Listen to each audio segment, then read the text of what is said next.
Hello and welcome back to the Air Armoury. I'm JRH and today I'm looking at the Baikal MP512 air rifle.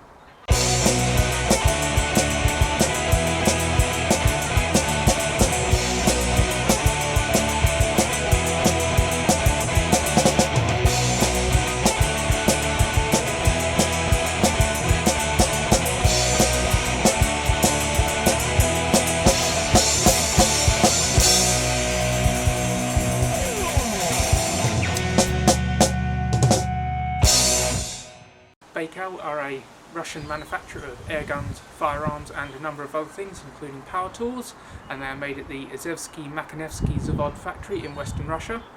And the Blue Book of Air Guns tells me that that's actually a state-run factory. So the factory was founded in 1942 and is still going today and still making Baikal air guns, although I have read that it is now run by the Kalashnikov company. So although being founded in 1942, the factory, I'm not sure exactly when the Baikal name was first introduced, but from the research I've done it suggests that it was first used in the 1960s at some point. And Baikal guns are currently imported and distributed in the UK by York Guns.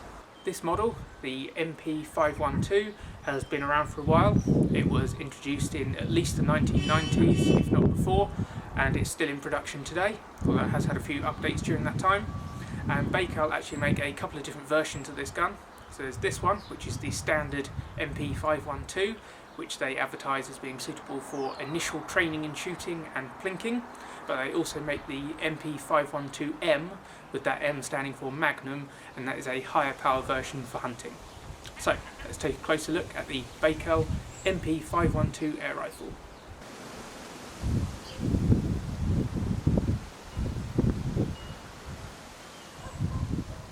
The MP512 is a break barrel spring piston air rifle.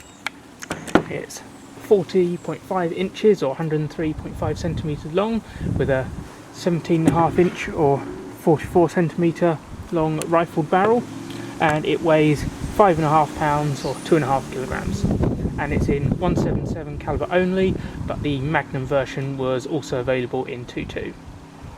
Now the stock is available in a number of different options. You can get a standard polymer one, a more modern looking tactical polymer one, a wood one, and one that looks like a hybrid with a wooden forend and buttstock but a plastic middle section. But as far as I'm aware, it's just the standard polymer and wood stock versions that are available in the UK, but I'm not 100% certain on that, so I could be wrong.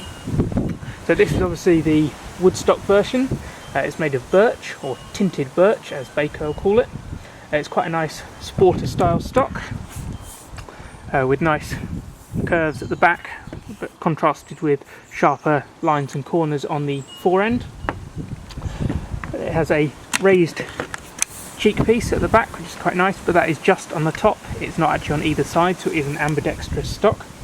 And in terms of hardware, it has a nicely shaped black plastic trigger guard and a quite typical Baikal style butt plate, both of which Baikal describe as being made of modern high strength glass fibre plastics, and it also has nice little metal screw cups set into the wood, which is a nice little touch I like on Baikal guns.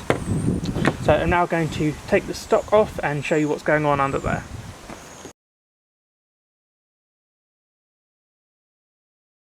Here you can see the cocking link. And like with other Baikal guns, this is almost free floating. It's just kept in place by this welded on guide, which the stock screw is attached to. And the reason for that is because, unlike most other break barrel guns, the cocking link doesn't actually go through a cutout in the bottom of the main cylinder to interact with the piston that way. Instead, the cocking link runs along flush with the main cylinder and pushes on this piece here, which is part of the piston which protrudes out. Now it has a single stage non-adjustable trigger, and the trigger unit actually has a nice feature to aid with disassembly in that it's held in place by a bayonet style fitting. So to remove the entire trigger assembly, you take out this main retaining pin. You can then twist this whole trigger block down into this space here, which then unlocks this pin, and then the whole trigger unit as well as the spring, piston and spring guide can all just be pulled out the back. It has an automatic safety which engages when you cock the gun, and the safety catch is here in front of the trigger, which also sits within the trigger guard when the stock is on, and it's quite a nice looking subtle safety catch. I'm not sure whether it's resettable or not though, but I'll come back to that in a second. So how it works is when the piston comes back and engages the sear, which I can do manually there with the screwdriver, this part of the safety moves in line with the trigger, and it brings this little arm up at the back which prevents the trigger being pulled.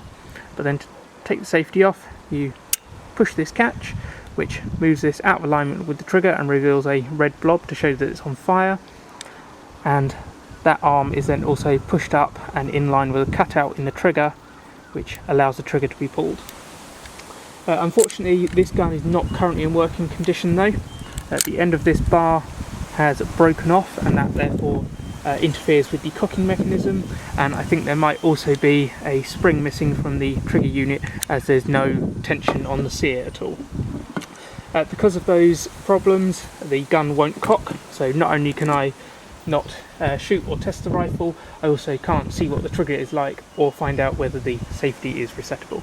Looking now at the sights, the rear sight is adjustable for both windage and elevation. To adjust the windage, you turn this screw on the right hand side, which slides this metal plate with the notch in it to either side, and to adjust the elevation, you turn this elevation screw on the top. Unfortunately, this gun is missing the spring for the elevation, which should be held under this metal tab here. And the rear sight is removable. It's held in place by clamping onto this dovetail running down the end of the barrel. So the sight can be removed by loosening this screw and then sliding it forward and off of the gun. It's quite a basic looking sight, but it works. I do worry though about how easy it would be to bend this metal plate, as it's quite big and thin.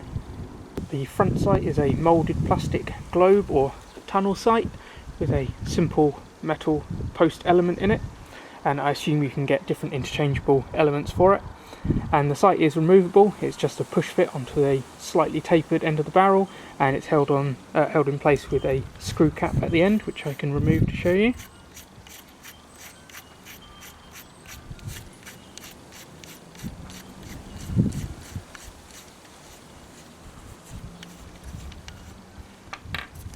And the whole thing slides off, and then you can also see there that element which comes out. The threaded muzzle is obviously designed primarily to keep that sight on, but you might also be able to put a suppressor or a muzzle brake or something on that, but I'm not actually sure, I haven't tried it. Overall, the sights are a bit basic, but you can make all the adjustments you need to, and the sight picture is okay but not great. There's also supposed to be a raised section on top of the main cylinder, which allows you to mount the scope, but unfortunately that's been removed from this gun, but you can see where it used to be and where it's supposed to be. With regard to markings, as with a lot of Baikal guns, there's nothing on the top of the main cylinder. Now on the left side of the block at the end of the barrel, we have the model number MP512, cal 4.5mm, and the serial number, this one being 9,921,707. Now I don't know how many of these guns were made, but I suspect not that many, so I'm just guessing that the serial number range didn't start at 1. And turning the gun over onto the other side, we've got the Baikal script logo with a line of Russian text above it, and that translates as "Made in Russia." As I mentioned earlier, this gun is not currently in working order, so I'm not able to do any testing of it. Now I can't really speculate as to its accuracy, but Baikal do provide some information regarding the power. The standard MP512 is supposed to achieve 150 meters per second with a power of 7.5 joules, and that equates to 492 feet per second and 5.5 foot-pounds. And the MP512M is supposed to achieve a power of 25 joules, or just under 18.5 foot-pounds, with pellet velocities of 220 meters per second or 722 feet per second and 190 meters per second or 623 feet per second for 177 and 22 respectively. Now, I'm not sure if the MP512M is available in the UK or not, but if it was, it would need to be held on a firearms certificate. So there you've seen the Baikal MP512 air rifle. Now, from what I've seen of it, without actually being able to fire it, it seems like quite a cool gun, and as a general rule I do quite like Baikal air guns. It's just a shame that this one isn't in working condition, as I'd like to have been able to do some shooting with it. Now, if you're interested in getting one for yourself, as I said earlier, it is still in production, and the last confirmed RRP I've seen for it is £124.95, but if you're able to find a second-hand one, it'll obviously come out a bit cheaper than that. So, thanks for watching. Hope you found the video interesting. If so, be sure to like, comment and subscribe to the Air Armoury, and until next time, keep your arms in the air.